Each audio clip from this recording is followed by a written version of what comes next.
अस्सलामु अलैकुम वरहमतुल्लाहि वबरकातहू। आज हम रसूल अल्लाह सल्लल्लाहु अलैहि वसल्लम की डेली रूटीन किस तरह से होती थी ये जानेंगे। रसूल अल्लाह सल्लल्लाहु अलैहि वसल्लम की दिन की शुरुआत किस तरह से होती है। रात से शुरू करते हैं। अगर रात के 4 हिस्से हैं तो रसूल अल्लाह सल्लल्लाहु अलैहि वसल्लम 3/4 पार्ट ऑफ नाइट में तहज्जुद के लिए उठ जाते थे और यही चीज़ प्रैक्टिस बुद्धिस्ट भी करते हैं। आयुर्वेद में भी ब्राह्म मुहूर्त पर उठने के लिए कहा गया है और उसके इम्पोर्टेंस भी बताए हैं। और हर कामयाब इंसान भी ऐसे ही करते हैं, 4 से 5 घंटे सोकर उठ जाते हैं। कोई मेडिटेशन करते हैं, एक्सरसाइजेस करते हैं, जिम जाते हैं, उसके बाद नाश्ता किया, फिर थोड़ा रेस्ट कर लिया, फिर उसके बाद अपना ऑफिस वर्क स्टार्ट किया। तो ये मी टाइम था प्रॉफिट सल्लल्लाहु अलैहि वसल्लम का। He will start his day by thanking Allah and by purifying himself. हमें एनर्जी चाहिए वो दिन गुजारने के लिए, हमें वो ड्राइव चाहिए उस दिन के लिए। ये ड्राइव कहाँ से आती थी प्रॉफिट सल्लल्लाहु अलैहि वसल्लम को? अल्लाह का शुक्र अदा करके। जो हम दुआ पढ़ते हैं, अल्हम्दुलिल्लाहिल्लज़ी अहयाना बादमा अमातना वइलैहि नुशूर, और फिर अपने आप को प्यूरिफाई करने से मुराद है वज़ू किया करते थे। देखिए, एक हदीस है, प्रॉफिट सल्लल्लाहु अलैहि वसल्लम ने फरमाया कि जब इंसान सोकर उठता है और फजर का टाइम होता है तो शैतान उसको 3 नॉट्स बांधता है। जब वो पहली बार अल्हम्दुलिल्लाह कहकर दुआ पढ़ता है तो पहला नॉट खुल जाता है। जब वो उठकर वज़ू करता है तो दूसरा नॉट खुल जाता है और फिर वो वज़ू करके दुआ पढ़ता है तो तीसरा नॉट खुलता है। ये किस चीज़ का नॉट है? सुस्ती का नॉट है, क्योंकि ये बरकत वाला टाइम होता है। सो शैतान हमें इजीली उठने नहीं देता, नमाज अदा नहीं करने देता फजर की। Then he will keep his मिसवाक alongside his pillow and use it the moment he will wake up. उनको सफाई ज़्यादा पसंद थी, तो सबसे पहला काम उठते ही ये होता था कि वो मिसवाक किया करते थे। हज़रत आयशा कहते थे कि वो हमेशा अपने तकिए के साथ मिसवाक रखते थे। तो ये बहुत ज़रूरी बात है हम सब के लिए। Then main point, beginning the day with gratitude and reminder and motivation. This will give him the drive and purpose to leave the best version of himself that day. This is what all motivational speakers and successful people do. Zig Ziglar नाम के एक बहुत पुराने motivational speaker थे, तो उनका एक coat है। ज़िग ज़िगलर ने कहा कि people ask me motivation doesn't last. लोग मुझसे पूछते हैं कि मोटिवेशन कम हो जाती है, मोटिवेशन लूज़ हो जाती है, तो मोटिवेटेड कैसे रहे? तो एक बहुत अच्छा जवाब उन्होंने दिया। तो उन्होंने कहा, नहाना भी तो रोज़ होता है। एक बंदा एक बार नहा ले, उसके बाद नहा ही ना, तो फिर वो कहे मुझसे स्मेल आ रही है, तो जाहिर है उसको क्या कहेंगे? उसको कहेंगे डेली नहाना पड़ता है, डेली फ्रेशन अप होना पड़ता है। सो इसी तरह से इंसान को भी डेली मोटिवेशन चाहिए। इंसान का मतलब भी भूलने वाला है, इसलिए अल्लाह ने कुरान को तस्कीरा कहा है कि ये तस्कीरा हमने तुम्हारी तरफ भेजा है। तस्कीरा किसे कहते हैं? रिमाइंडर को। It's a reminder for you.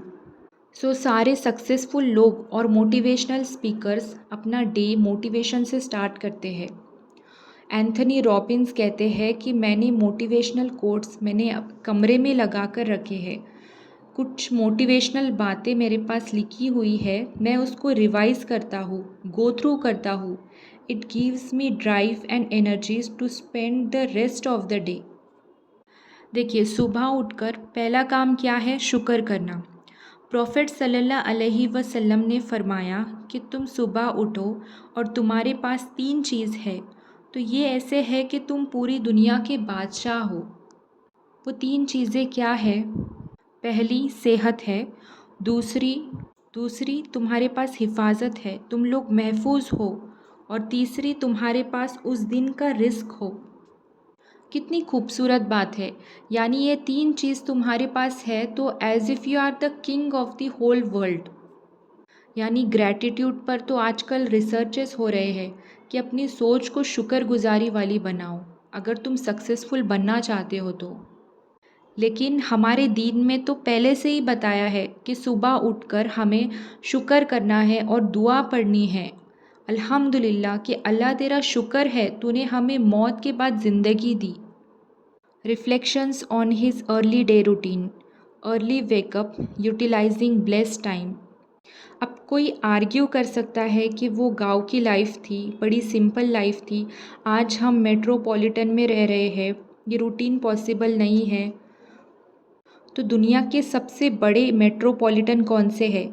New York, London, वो सारे सीईओ सुबह उठते हैं, 5 बजे उठते हैं और 6 बजे काम स्टार्ट कर देते हैं।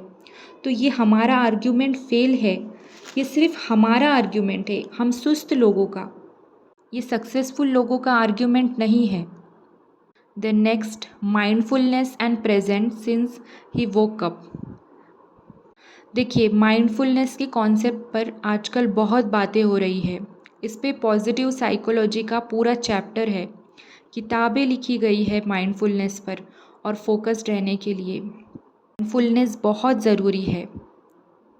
माइंडफुलनेस ये होता है कि जो आप काम कर रहे हैं उसके अंदर इन्वॉल्व हो। माइंडफुलनेस की एक मिसाल है, एक इंसान है जो वॉक करने गया और उसने 4 चक्कर लगा दिए पार्क के, और पार्क बहुत ही खूबसूरत है, लेकिन वो 4 चक्कर के बाद भी उसे पता ही नहीं कि उसने कितने चक्कर लगाए हैं। उसने देखा तक नहीं पार्क को। क्यों? क्योंकि मोबाइल यूज़ हो रहा था। इसका मतलब वॉक तो कर ली, लेकिन वॉक के जो फ़ायदे थे, जो कि आपका ब्रेन को फ़ायदे हो रहे थे, जो आपने एक्सपीरियंस करना था, वो नहीं हुआ। इसका मतलब माइंडफुलनेस की कमी है। माइंडफुलनेस का एक शॉर्ट मतलब होता है बीइंग इन द मोमेंट, उस मोमेंट में रहना। आज हम देखें, माइंडफुल होकर हम ठीक से खाना भी नहीं खाते, खाने को एंजॉय ही नहीं करते, यानी मोबाइल के साथ खाना खाते हैं। तो ये बहुत बड़ा चैलेंज बन गया है आज। और प्रॉफिट सल्लल्लाहु अलैहि वसल्लम की रूटीन हमें बताती है कि सुबह उठते ही उनका डे वो माइंडफुलनेस से स्टार्ट करते थे। कैसे? नमाज से। नमाज जो है वो आपका फोकस बेहतरीन कर देती है, आपको पेशेंस सिखाती है। Present and mindful in everything he did, अज़कार, दुआस, conversation and spiritually conscious and aware, यानी अवेयर इन एवरीथिंग। मिसवाक करते हुए अवेयर, उसके बाद नमाज पढ़ते हुए कॉन्शियसली प्रेजेंट, उसके बाद किसी से गुफ्तगू करते हुए consciously present. This is mindfulness. His first primary thing is morning prayers and staying focused on remembering his purpose of life. तो अगर हम हमारे साथ कंपेयर करें तो हम सबसे पहले क्या करते हैं? हम मोबाइल देखते हैं, जो कि बिल्कुल अच्छा नहीं है। साइंटिफिकली स्पीकिंग, आप उठते ही अगर मोबाइल देखेंगे तो आपका ब्रेन अंडर स्ट्रेस आ जाएगा, क्योंकि आप उठते ही जो पीक का टाइम है उसमें आप ब्रेन को थकान का काम दे रहे हो। सो शुरू से ही आपका ब्रेन डिसीजन मेकिंग में इन्वॉल्व हो जाता है। माइंडफुलनेस का साइंटिफिक तरीका है मेडिटेशन। मेडिटेशन जो है उस पर रिसर्च हुआ है। साइकोलॉजिस्ट ने 2 ग्रुप सिलेक्ट किए थे।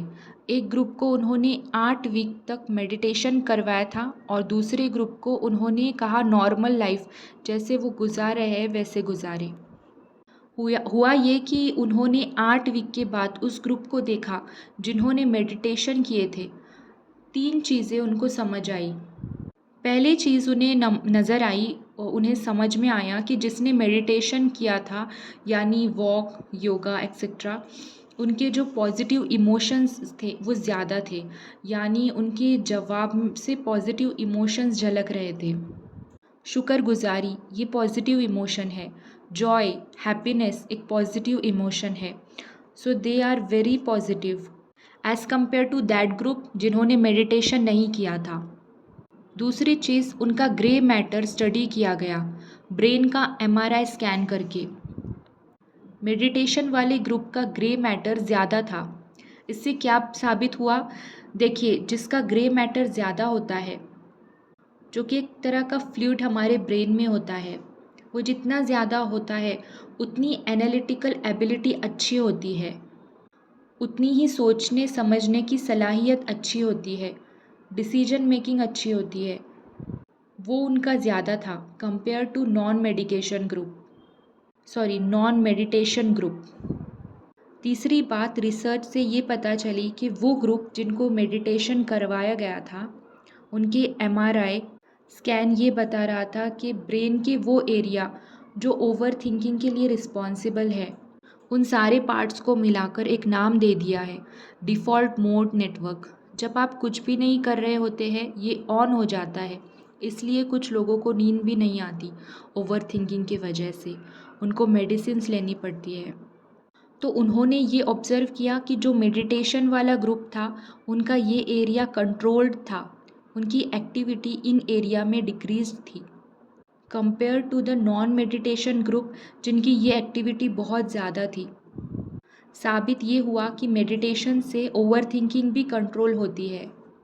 देन आगे देखते हैं, नबी सल्लल्लाहु अलैहि वसल्लम मीनिंगफुल कन्वर्सेशन में इन्वॉल्व होते थे सुबह के time. He was easy going. अगर घर आए और कुछ खाने को नहीं है तो कहते थे आज मैं रोज़े से हूँ। You should be easy going. मिल गया अल्हम्दुलिल्लाह, ना मिला चलो देख लेते हैं। From sunrise to noon prophet will start his office hours and have meetings. उसमें वो क्या करते थे, whenever he will eat something he will include others specially मसाकिन। इसको भी एक आदत बना ले, कोई भी चीज़ खा रहे हैं तो शेयर करके खाया करे और अपने बच्चों को भी यही आदत डाले। तो ये है कि वो हमेशा शेयर करते थे। We learn from his routine that he will do all his heavy duty works in morning slots till afternoon. According to science ये हॉर्स पावर आवर्स है। इसमें 4 hours is literally equal to 40 hours. इतने peak और इतने efficient hours होते हैं ये। Scientifically speaking the best time to sleep is 10 PM to 4 AM। इसके बारे में आप सर्च कर ले।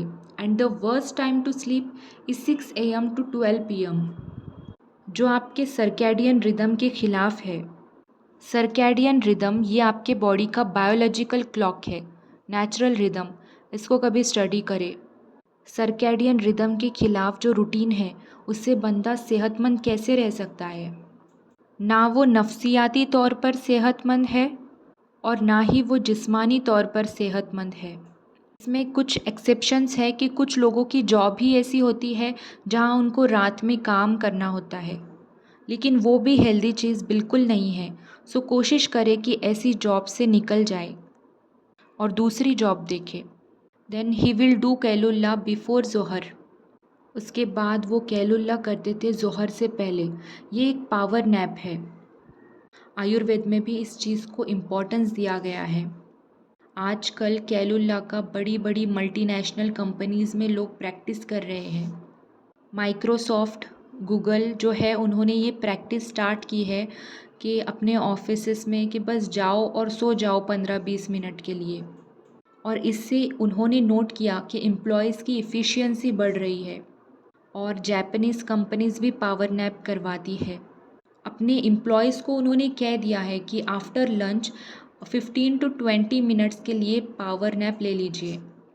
देन आफ्टर दैट प्रॉफिट सल्लल्लाहु अलैहि वसल्लम विल डू मिसवाक बिफोर एवरी सला। हर नमाज से पहले प्रॉफिट सल्लल्लाहु अलैहि वसल्लम मिसवाक किया करते थे। फिर उनके विज़िट्स होते थे, कंपेनियन को विज़िट करना या रिलेटिव्स को करना या फिर उनकी डॉटर को करना। इससे पता चलता है कि प्रॉफिट सल्लल्लाहु अलैहि वसल्लम की रूटीन बहुत बिजी थी, यानी daily he has something to do.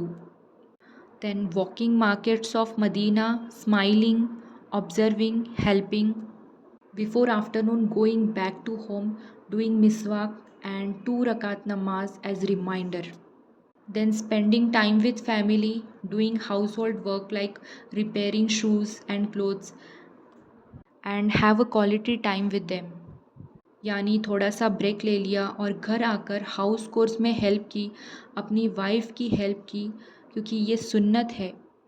अपनी वाइफ का हाथ बटाना ये सुन्नत है। After the Zohar prayer, discuss important spiritual or social matter. Afterward, he would return home and pray 2 units of voluntary prayer after the noon prayer. Then he had to go out with his companions to fulfill specific duties needed in the society, needed in the city, और he had to stay in the mosque until असर prayer. और फिर असर के बाद office hours ख़त्म होते थे और उसके बाद हुजूर सल्लल्लाहु अलैहि वसल्लम अपनी फैमिली के साथ हंसी मजाक की बातें करते थे. After Asr, he would spend quality time with his entire family in a relaxed, joyful atmosphere. He would ask his family question or they had asked him question. Reflections on his morning till afternoon routine, office hours in the morning and being available, recharging his iman and taking a break from world with prayers, mixing up with people, reaching out to them, giving and sharing, spending quality time with family whenever home, learning and growing with them. From Asr till night, this time slot included office hours and family time as well. He will do light things after Asr and spend lively time with family, joking, talking about lighter things. He will then do Askar and go for Maghrib. From Maghrib to Isha, he will meet Sahaba for social and personal affairs. Sometimes he will invite friends and family for dinner. Before sleep, he will have a bedtime talk with his wife. Then he will sleep by remembering Allah. Reflection from evening routine of Prophet Sallallahu Alaihi Wasallam. No work after Maghrib. Eating dinner after Maghrib. उसके बाद नहीं खाते थे और ये बहुत अच्छी routine है. यानी आप 7 साढ़े 7 तक डिनर कर ले और उसके बाद कुछ भी ना खाए. और ये खाने की टाइमिंग को आयुर्वेद में बहुत इम्पोर्टेंस दिया गया है. डिसीज़ेस से बचने के लिए और हेल्दी रहने के लिए आपको जल्दी खाना खाने का एडवाइस दिया जाता है.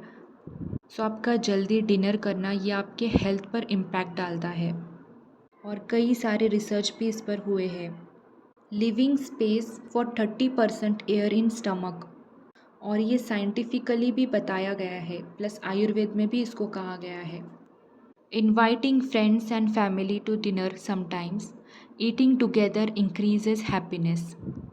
Eating with mindfulness and quality time. Then he will rarely speak after ईशा. ईशा के बाद वो पसंद नहीं करते थे ज़्यादा बात करना, लेकिन अगर कोई आ जाता था तो बात कर लेते थे. मना नहीं है ईशा के बाद बात करना, लेकिन ये है कि उनकी पर्सनल चॉइस थी कि वो पसंद नहीं करते थे ईशा के बाद ज़्यादा बात करना. Then come home family time, meeting close companions and spending time with them. Coming to bed, hangs clothes, laying down, talking to wife. नबी सल्लल्लाहु अलैहि वसल्लम अपने काम खुद करना पसंद करते थे. Then sleeping by remembering Allah. Important point, what drove Rasulullah sallallahu alaihi wasallam to be so focused and consistent. यानी उनके जैसा फोकस्ड और कंसिस्टेंट इंसान आज तक देखने को नहीं मिला है, जिसने इतनी कंसिस्टेंसी के साथ इस रूटीन को फॉलो किया है, इतनी कंसिस्टेंसी के साथ जो सेल्फ ड्रिवन हो. वो था love. Love is the very strong emotion and it is such an important emotion for self driven purpose. वो लव 4 जगह से है.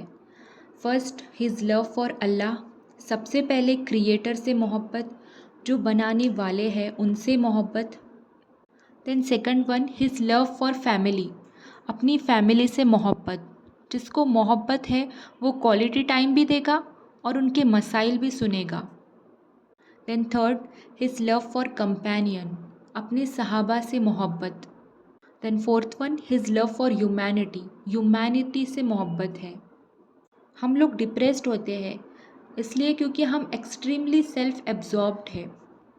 हमारी पर्सनैलिटी ये एक्सट्रीमली सेल्फ एब्जॉर्ब्ड बन चुकी है. आई, मी एंड माई सेल्फ. हमें अपने अलावा मसाइल ही नहीं नज़र आते. कहीं अपने अलावा कोई चीज़ नज़र नहीं आती हमें. तो अगर डिप्रेशन से निकलना है तो बड़ा सोचो। आपसे कई ज़्यादा लोग डिप्रेस्ड है, मुश्किलात में है, मसाइल में है। काफ़ी ज़्यादा मसाइल में लोग मौजूद हैं और हम इतनी छोटी सी बातों को लेकर परेशान होते रहते हैं, एंजाइटी डिप्रेशन में चले जाते हैं। और एक बात हमें मालूम होती है, हुजूर सल्लल्लाहु अलैहि वसल्लम हर एक को उतना ही इम्पोर्टेंस देते थे, क्योंकि जब काम होता था तब काम करते थे, फिर जब फैमिली के साथ होते थे तो फैमिली को क्वालिटी टाइम स्पेंड करते थे उनके साथ, और जब इबादत करते थे तो पूरे फोकस्ड के साथ कनेक्ट करते थे अल्लाह से। हुजूर सल्लल्लाहु अलैहि वसल्लम का विजन इतना बड़ा था, पर्पज़ इतना बड़ा था, तो इसलिए वो डेली मोटिवेटेड रहते थे। हुजूर सल्लल्लाहु अलैहि वसल्लम के तरीक़ों को हमने फ़ॉलो करना है और उसी तरह से हमने अपना रूटीन भी बनाना है और अपने अल्लाह को राज़ी करना है, ताकि हम जन्नत में जा सकें। और जो भी ये वीडियो देख रहे हैं, वो अभी अल्लाह ताला से अपने कबीरा और सगीरा गुनाहों की माफ़ी मांगे और जितना हो सके उतना गुनाहों से बचने की कोशिश करें। Thank you so much.